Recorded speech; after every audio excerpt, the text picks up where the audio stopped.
Kanayunan pa'y damag na dangran ti may sa driver ken duwa a pahinante kalpasan na idungpal ti naglugan ang daawing van iti concrete barrier iti Suelio Circumferential Road diti Baguio City.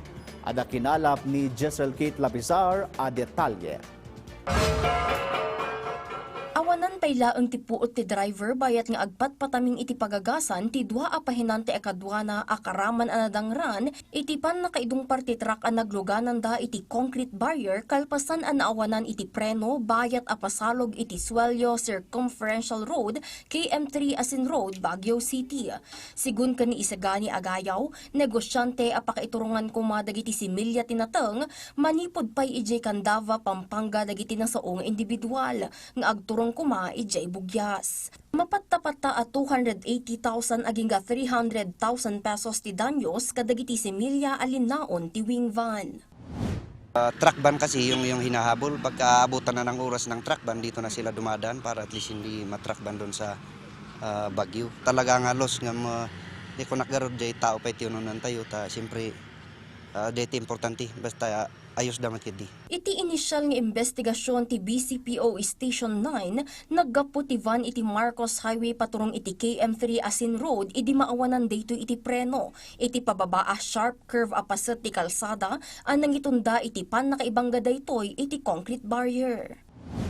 Tamang-tama siguro yung sakay niya o yung load niya. Kaya lang siguro ang isang ano dyan, hindi nila kabisado yung kalsada. At saka yung sa ugali din ng driver kung minsan na yung nga siguro mabilis, gustong mabilis, preno ng preno hanggang doon sa uminit yung preno, nawala na. Maibasar iti datos ti opisina, mapatta-patta adumano nun iti sangapulo kat may sati na pasamak nga insidente iti lugar itaatawan no sa dino 5 kadagito iti maibilbilang kas major incident.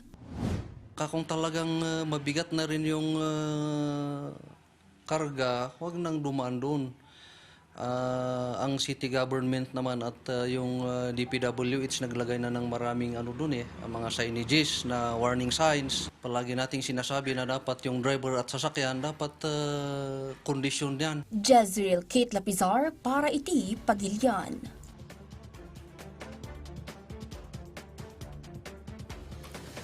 Kabayatan na gagayam, update iti nasao nga insidente pimusayan ti may sa kadagiti pahinante iti nasao nga insidente sigon iti pulisya.